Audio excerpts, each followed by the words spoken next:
자, 계속해서 이번 시간 논의 들을 주제는 시장론 중에서 네 번째 주제, 도시 공간 구조론에 관한 내용 살펴보도록 하겠습니다. 해서, 자, 먼저 세 개밖에 없어요. 동심원 이론이라고 하는 거, 버제스입니다. 선형이론, 자, 호이트가 되겠습니다.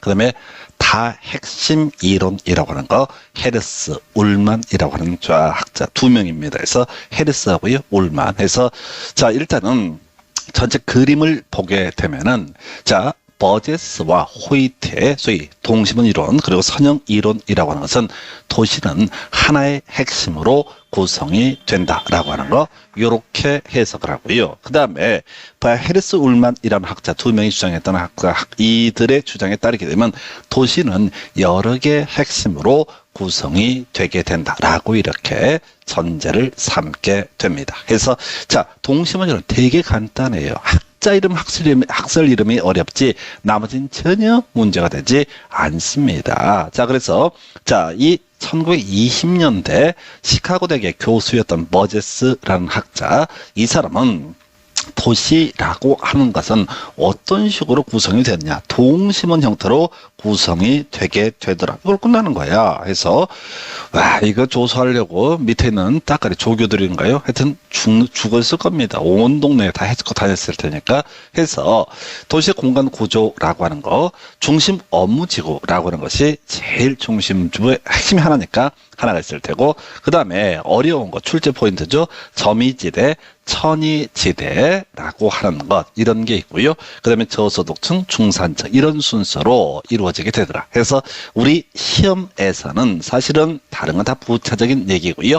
점이지대, 천이지대라고 하는 것이 중심 업무지구 바로 옆에 위치하더라. 그리고 이 점이지대, 천이지대라고 하는 것은 빈민지대로 전락할 가능성이 높은 지역 또는 빈민지대를 가리켜서 점이지대, 천이지대라고 이렇게 부르게 된다. 이렇게 가는 거죠. 그래서 자, 이게 이제 용어 때문에 좀 어려울 수 있는데 점이지대라는 단어를 암기를 하셔야 되고, 이건 뭐와 똑같은 개념입니다.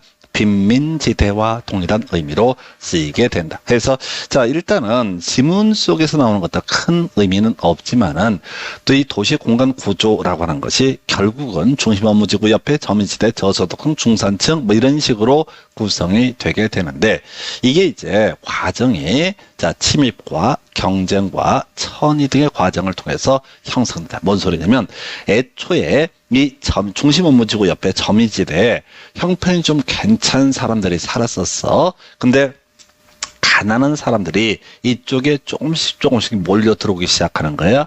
이유는 중심 업무지구에 가서 파지 주어서 팔라고. 그러다 보니까 형편이 좀 되시는 분들 입장에서는 아우, 거지 같은 것들하고 같이 살기 싫어.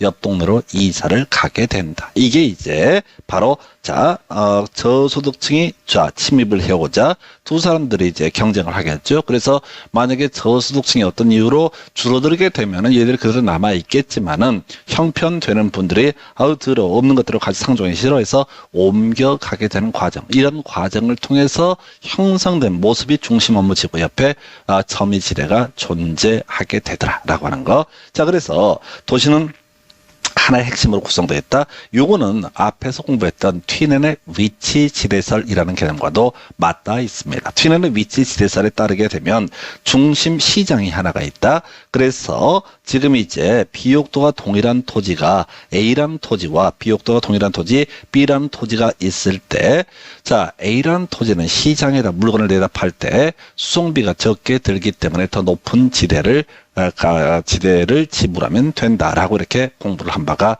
있습니다. 자, 그래서 이게 이제 튀넨의 고립국 이론 얘기하고 버젯의 동심원 이론은 왜 같은 맥락이냐라고 했을 때 이런 얘기예요.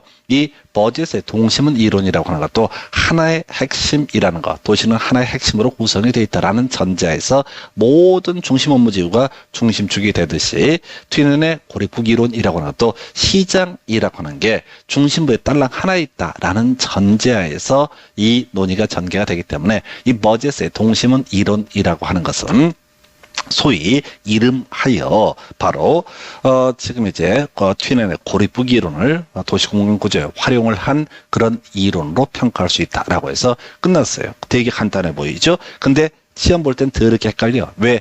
이 학자 이름, 학설 이름 이게 그렇게 만만치가 않다니까. 학자 이름 뭐라고요? 버제스. 그다음에 동심원 모양으로 도시는 구성되어 있더라 라고 하는 거. 그래서 요걸 끝났습니다. 자, 지금까지 문제에서는 16년, 19년 동안 이것만 가지고 구성을 하고 있습니다.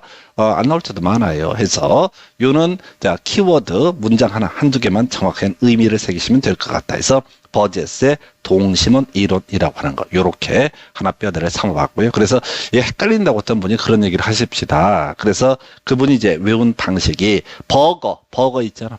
버제스 B-U-R-G-E-S 이렇게 이름을 쓰거든요. 그래서 여기까지 끊어갖고 요거 버거는 둥그렇게 돼 있다. 근데 요즘에는 어디지? 롯데리아인가 거기서 둥근 버거가 아니라 뭐 넓적한 버거가 뭐 나왔다는 얘기도 있는데 하여튼 버거 자 둥글다. 그래서 버젯의 동심원 이론 이렇게 외웠다고 자랑하시면서 기가 막히지 않냐고. 아니 그냥 제 생각에는 버젯 동심원 이론을 그냥 한번 쓱쓱 우리 교재 가지고 한두 번 읽어보시면은 그냥 저절로 암기가 될 것 같은데 어찌됐든 사람마다 막히는 부분이 있어요. 그래서 버젯의 동심원 이론이라고 하는 거 도시는 하나의 핵심이다. 그리고 하나의 핵심 바로 주변부에 형편이 어려운 점이지대, 천지대, 빈민지대가 존재하게 되더라. 끝. 이렇게 갑니다.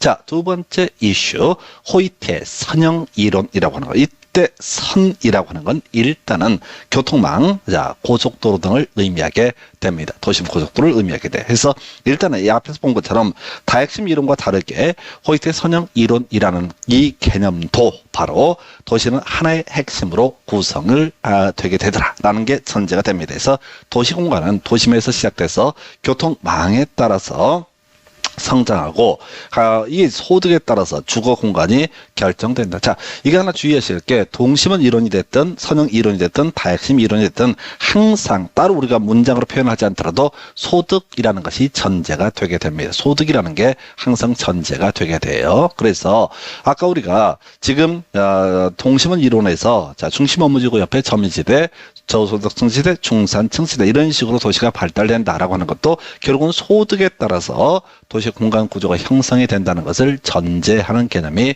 될 테고 선형 이론에서도 똑같이 소득에 따라서 주거 공간이 결정이 되는데 자 고급 주택이라고 하는 것은 교통망의 축에 가까이 입지하게 될 것이고 저급 주택은 교통망의 반대편 교통망이 좋지 않은 지역에 입지를 하게 된다라고 이렇게 평가를 하게 됩니다. 끝이에요. 그래서 너무 민망하죠. 그래서 교통망, 선, 그래서 호이트의 선형 이론이라는 개념이 있게 된다라고 할 것.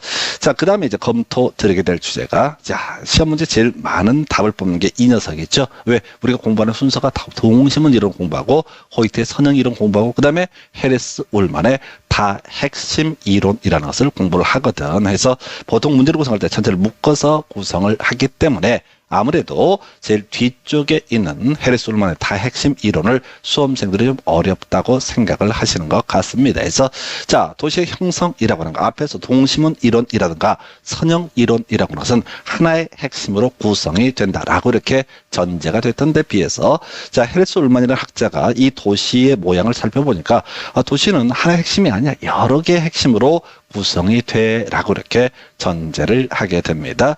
이 얘기의 취지는 뒤에서 보겠지만 주거 지역, 상업 지역, 공업 지역 이런 식으로 자 주거가 밀집하는 지역, 상업이 밀집하는 지역, 공업이 밀집하는 지역 이런 식으로 다양하게 여러 개 핵심으로 구성이 되게 되더라라고 하는 거. 그래서 자 이것의 원인을 보면은 표현들이 좀 어려워서 짜증나는데 동종의 활동이라고 하는 비슷한 활동이라고 하는 것은 지대 지불 능력의 차이 하고요. 그 다음에 집적 이익 때문에 특정 지역에 모여서 입지한다. 해서 집적이라는 게 뭉친다는 그런 성격을 갖고 있거든요. 그래서 동종의 활동일 때는 집적 지향성이 있게 된다. 해서 결과적으로 뭐 그런 거 있잖아요. 파주에 가면 출판단지라고 하는 것이 있게 됩니다. 남대문 가면 또 시장이 있잖아. 해서 거기에 들어온 사람들은 자 비슷비슷하다는 얘기죠. 비슷비슷하다. 자 형편이 비슷비슷하다. 이걸 우리가 지대 지불 능력. 그 다음 두 번째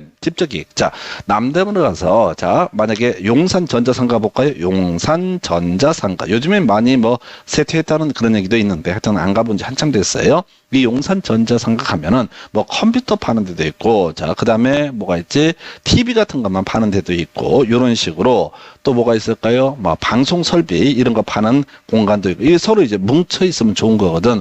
컴퓨터 사다가 방송 설비 관련해서 음향 설비 필요한 것이 일단 마이크를 사야겠다. 그러면 바로 근처에 있기 때문에 아무래도 용산 가서 한 번에 다 쇼핑을 해버릴 수가 있는 거죠. 또 남대문 시장도 마찬가지야. 옷도 팔죠, 음식도 팔죠, 그걸로 한꺼번에 팔잖아. 그래서 이 뭉쳐 있으면 서로 이익이 되는 것을 직접 이익이라고 부르게 됩니다. 그럼 이제 반대로 서로 다른 형태 이종의 활동이라고 하는 것은 성격상 서로 떨어져서 입지한다. 자, 주택하고요, 상가는 같이 뭉쳐있기는 서로 불편하겠죠. 해서 이것들은 서로 떨어진다. 이걸 우리가 비양립성이라고 부릅니다. 그래서 사실 집적지향성이나 비양립성이라는 것은 아주 오래된 한자어죠. 그래서 학개론이 자 계속 제가 예시를 하면서 좀 어렵다는 얘기가 개념 자체가 어렵다기보다는 단어가 지금 쓰이는 단어들이 아니야.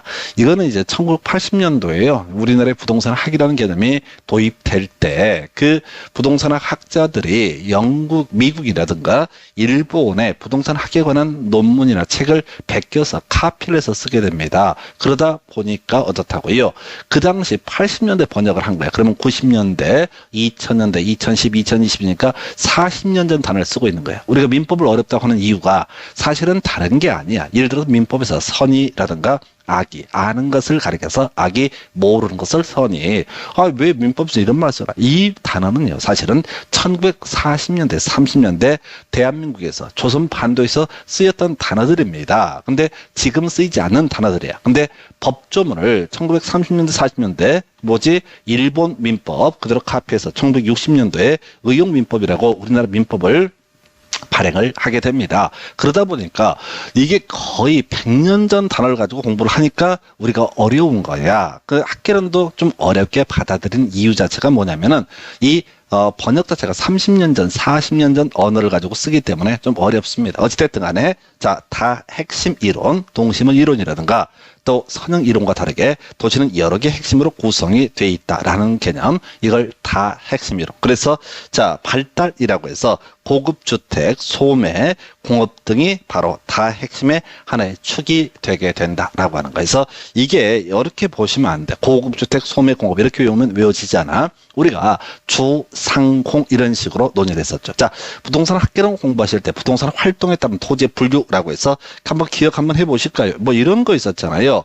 자, 건축물의 건축 등에 관련해서 자, 부동산 활동이라고 하는 거 택지라는 개념이 있었죠. 택지. 이에 대응해서 맹지라는 개념이 있었죠. 그래서 맹지는 건축물 건축할 수 없는 땅을 가리켜서 맹지라고 부르게 될 것이고, 이에 비해서 택지라고 하는 것은 건축물이 건축되어 있거나 건축할 수 있는 토지로서 그 종류는 주거용지, 상업용지, 공업용지 등으로 대별해 볼 수가 있다. 이렇게 택지에서 정리를 했던 바가 있습니다. 한편 택지에서 지금 건축물의 건축이 이렇게 하늘 위에서 봤을 때 이루어졌다고 했을 때 이 건축물 밑에 있는 땅을 가리켜서 건축 부지라는 표현을 썼던 바가 있었고요. 그 밑에 나머지 건폐율 규제라는 개념 때문에 건물을 지을 수 없는 땅을 가리켜서 뭐라 부른다? 공지라고 불렀던 바가 있습니다. 그래서 자, 건축 부지와 공지를 사실 개념상 묶어서 보게 되면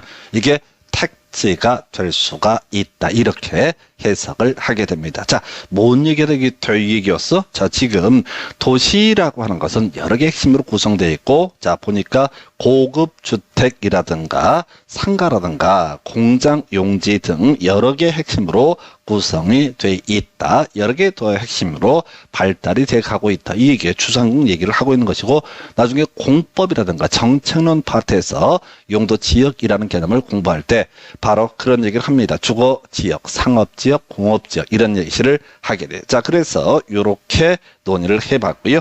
자, 그래서 지금 다 핵심의 요소에는 고급 주택이라든가 소매라든가 공업 등이 있고 도시가 성장함에 따라서 핵심 주도 증가되게 될 것이고 또 특화가 되게 될 것이다. 그래서 지금 보게 되면은 상업지역, 상업 관련해서 자, 홍대 입구 제가 있는 동네고요. 그 다음에 어디가 있었지? 이태원 쪽에 있는 뭐, 하여튼 간에, 홍석천 신간의 연예인도 거기 식당 차리고 등등등.